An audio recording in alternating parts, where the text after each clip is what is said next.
Hello. So this week I'm just going to start real quickly. I know I talked about it last week, but boom, there's a QR code right there for the save the date, January 14th. This is kind of coming together, but I thought it would be a good idea to just get folks together to start the year off, to get the Portland startup community together, product-based companies, be they tech, or CPG or other kind of physical products. Thought it might be nice to get folks together, get the folks who support them together to kind of mingle and meet one another to kick the year off. I don't know. Rebuild some of that social fabric. You know what I mean? Just get us together. Okay, that's enough. Just save the date, follow the QR code.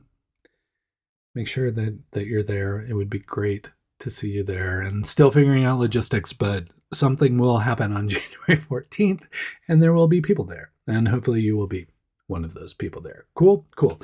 My chair has started creaking. I seriously hope you can't hear that because it's annoyingly creaking. It's driving me nuts. All right. Speaking of another, save the date, January 25th. And I'll get to the news. There's big news this week. I'll get there. Just hold your horses. January 25th, Silicon Forest Tech Summit. Not Silicon Florist, mind you. Silicon Forest Tech Summit. And if you missed the inaugural event, it was amazing. I was lucky enough to kind of be involved early in the concepting and the planning and all those kind of things. And Joseph and his team just did an amazing job with that event, and I don't expect the second one to be any different. So January 25th, there's a reason this region is called the Silicon Forest, and it's not just something we came up with a few years ago. It's been called the Silicon Forest since the 80s because of all the processor activity, because of all the printed circuit board design activity, because of Intel, Mentor Graphics, Tektronix, what have you. Lots of hardware, advanced manufacturing technology in the community, but also a lot of software activity. And so what Silicon Forest Tech Summit does is bring all those different types of folks, hardware, software, hard tech, soft tech, all together to just hear from some amazing speakers, meet people who are building things, test drive and experiment with some of the things that have been built. All that being said, it's a great event, and you should consider going, especially because it's a floating price point. I think tickets are set at $25, which is ridiculously cheap for this event. But also, if that's too much for you, you can float it down lower to a very cheap ticket. Or might I offer, if you recognize the value of what is being done here, you float it up a little higher and pay a little bit more for a ticket. That's all I'm saying. Just support people who are doing amazing programming and event work here in the region. Full disclosure, I'm an advisor. Again, this year, I don't know. I guess I didn't screw up last year. So Joseph invited me back to kind of help them along the way on this project. But I'm just a huge fan. I just love what they're doing. I'm looking forward to heading out to Hillsborough January 25th, for most of the day event that includes not only speakers, but a trade show and all kinds of networking and other opportunities. So, if you are curious about what's happening in the broader region when it comes to tech, or if you want to get connected to people outside of your particular discipline, there's nowhere better to start the year than the Silicon Forest Tech Summit. We might figure out some way to get out there. It's right on I think it's on the red line, the Max red line. Maybe we do a little geeks on a train out that way or something for the Portland folks. I don't know. We'll figure it out. But all that being said, two save the dates. One, January 14th here in Portland. be there to hang out with tech and startup-y and product-y kind of folks. And then, of course, January 25th, Silicon Florist Tech Summit. Grab your ticket. It'll sell out fast. It's going to be an amazing show. I've already seen a bunch of amazing speakers that they already have lined up, and I think I'm one of the speakers, not an amazing one. I may just do a video again this year. I don't know. We'll see. But anyway, I would love to see you at both of those events. So I'd love to see you on the 14th. I'd love to see you on the 25th. Come hang out, get involved with the community. Cool. I don't have anything. Just subscribe. Cool. Like, I would love to have you here every week. If you subscribe,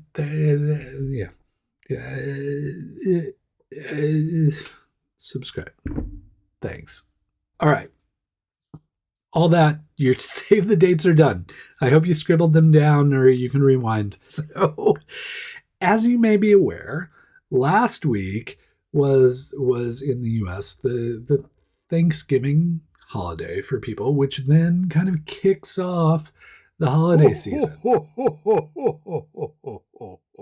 No, Startup Santa, not tonight. We'll get to you later, just not tonight. Thank you.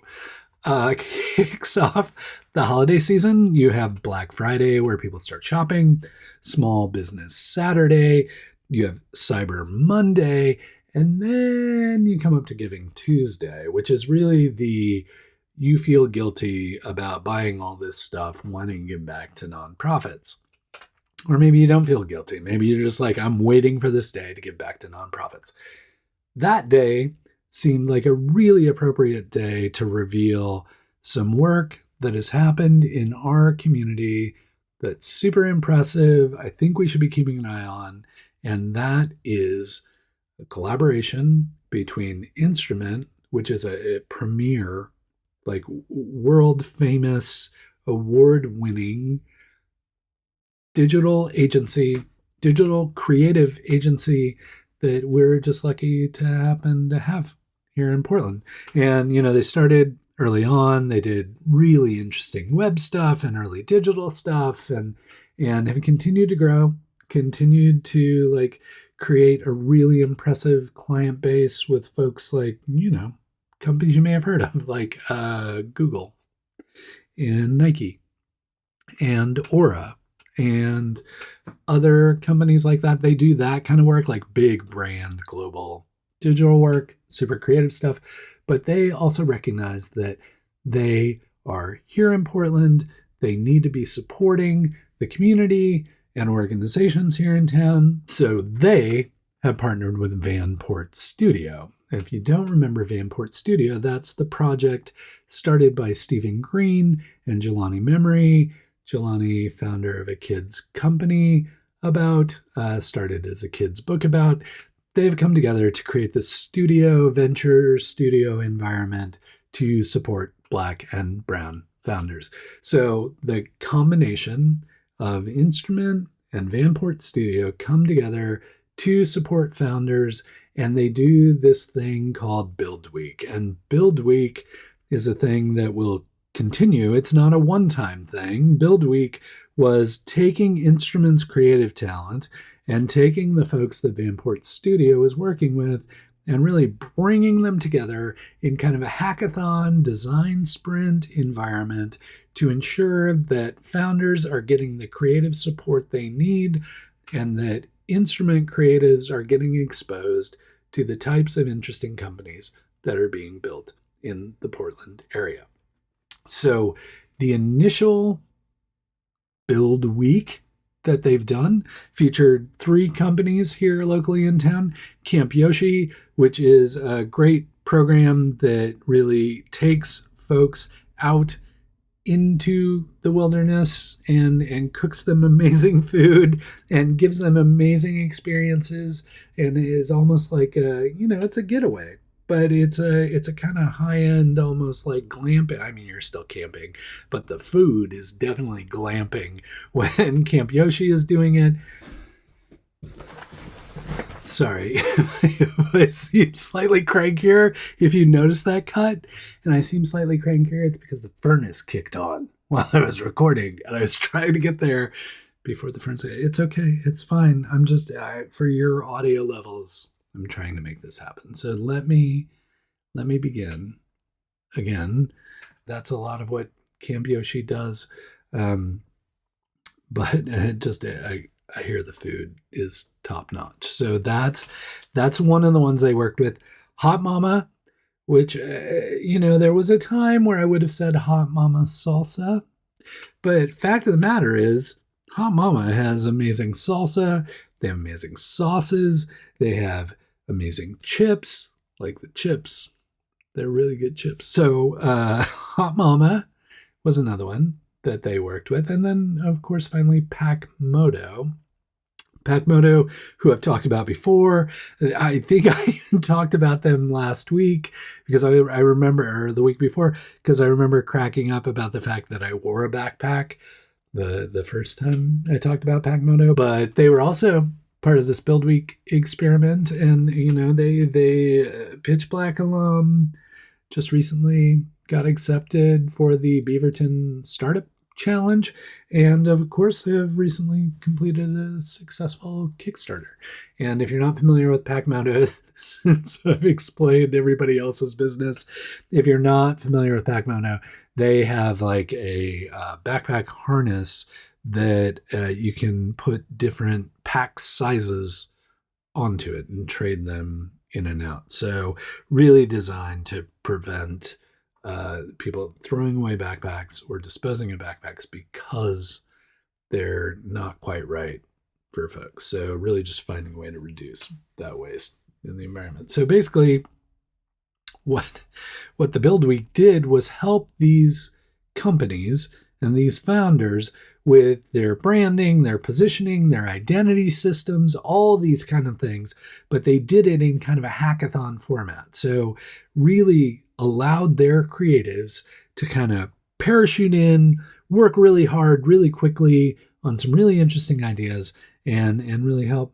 propel these local brands forward. Okay, bad segue time. Speaking of our region, if you're a parent in our region, you have grade school age children, it's highly likely you have come across the Oregon Battle of the Books, which is they select books and they say, hey, kids, learn these books. Then we're going to quiz you on these books and you're going to compete against other schools who are participating in this program. Oregon Battle of the Books. It's a thing. It's one of those like competitive kid things. And there are different stages. I think there's like an elementary stage and a later stage. But all by way of being said, the Oregon Battle of the Books, OBOB, can be a thing that is challenging for which to prepare. And not only for the kids, but for the parents who are trying to be helpful to the kids and help them learn the books and the questions and all those kind of things. I mean, it's an open book test. Basically, you get like the questions and the books and stuff, but it's that preparation. It's given the kids the opportunity to learn, to read, to reflect on what they've learned. And so I've always been a huge fan of Oregon Battle of the Books. But this year, a parent-kid team took it one step further in terms of preparation with OBOB Dog. They created an application called OBOB Dog that allows students to either practice individually and have the almost flashcardy questions delivered to them, or to work with a friend or a parent or a teacher or whomever to like have some more dialogue around those questions and answers. So very like simple application when you think about it, but super impactful and super helpful for kids who might not have the opportunity to practice as much simply because they just don't have the environment that allows them to get that reciprocal engagement. So I am really looking forward to OBOB this year to see people who use OBOB Dog to train up, to see which teams have used this application to really improve their responses and their understanding of the reading they've done. And I don't know, Oregon Battle of the Books may be up for like a whole new level. Like this is really upping the game for everyone involved in OBOB. So if you have a kid who is participating in OBOB, if you're a parent who wants to help the other students participating in Oregon Battle of the Books, take a look at OBOB Dog. Of course, I'll link it up, and help the students in your region, school, your kids better prepare for Oregon Battle of the Books using technology. All right, this episode's been all over the place, but I know I talked about it last week. It's sold. I would put your name on there. So, you know those things in Portland where you're like, oh, darn, that event is sold out. And then you look at photos later and like half of the seats are empty. I'll tell you why that happens. This is an aside. It has nothing to do with what I'm about to talk about, but let me tell you why that happens in Portland in particular.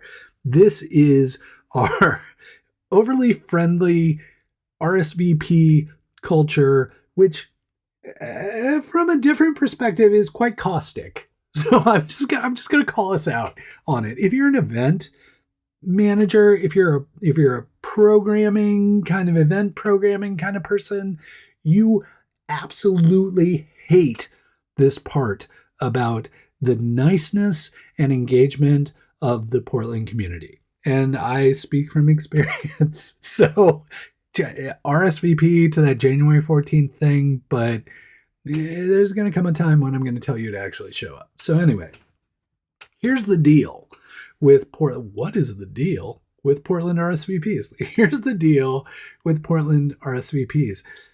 Portland people are so sweet and they're so kind and they're so nice that anytime they see the opportunity to RSVP to an event, like if they see something like, oh, this is really great. This seems like a great event. I'm really happy this is happening. I want this event to continue. I want these people to feel like their time was well spent programming this event and creating it. So I am going to RSVP. Even though I have no intention of showing up. That is Portland.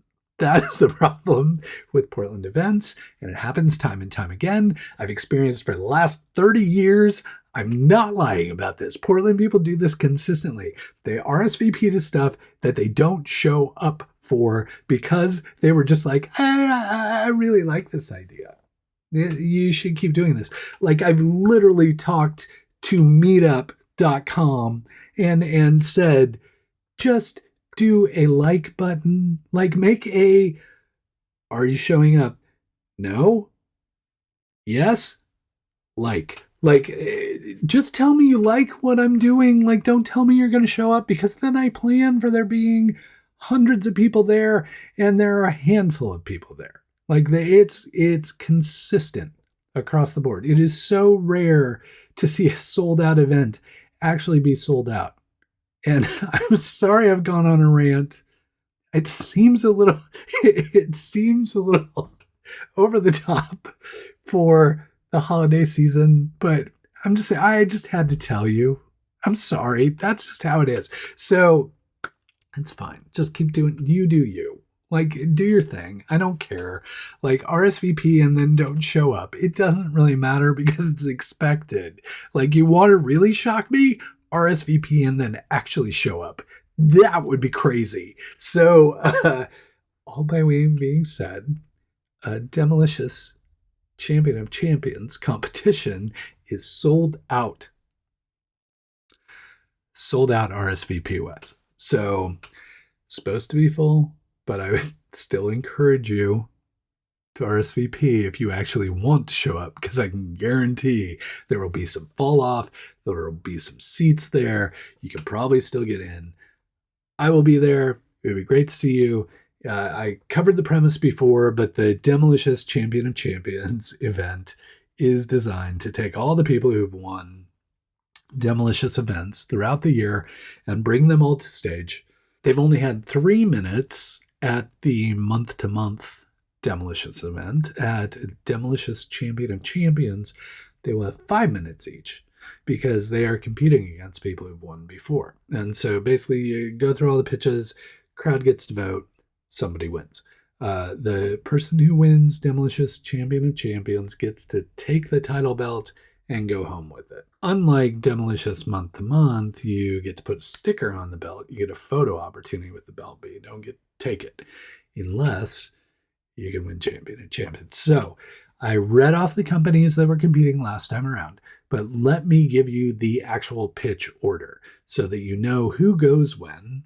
And, maybe if you have to show up late or you have to leave early, you will know what you miss out on. So in terms of who is pitching at Demolicious Champion of Champions, here's the order. Rose City Robotics, Shotzi, Forcefield, Ranger EV, Airbuild, Fanwagon, Detox, Kickplan, Flat. That's 9 companies that will be pitching because you're like 9 companies there, 12 months. Yeah, I get it. But like some months, the defending champion comes back and continues to hold the title because they're just that good. So let's see. Bring all these people together, see who pitches, see who the fans. So let's see. Let's bring all these people together. Let's bring them back, pitch against one another, see who the audience likes. And once the dust settles at the Mission Theater, we'll see who the champion of champions is. And again, I'll be there. Would look forward to running into you there. So just go ahead and RSVP. I mean, I seriously doubt you're going to get turned away because of Portland RSVP culture. So I'm sorry, I don't want to go on that rant again. Looking forward to that. December 10th at McMinman's Mission Theater on Gleason. I think it's on Gleason, Northwest Gleason. And should be a great event. Really looking forward to seeing all these pitches and everybody hanging out. And really looking forward to being able to reveal to you next week who the 2024 Demolicious Champion of Champions is. So stay tuned. Wow. I kind of went off the rails on a rant there, but justified. It's the holiday season. I hope you're starting to get some downtime, starting to feel that holiday joy. If you need gifts from Oregon makers, gifts made in Oregon, be it gift boxes or products that you either want for friends and family or want to ship elsewhere, I will link up a great list of Oregon made gifts for you from which to select and hope that helps you and mitigates your stress during this holiday gift giving time. But hope you're hanging in there. And until we get the chance to chat again, please keep up the good work.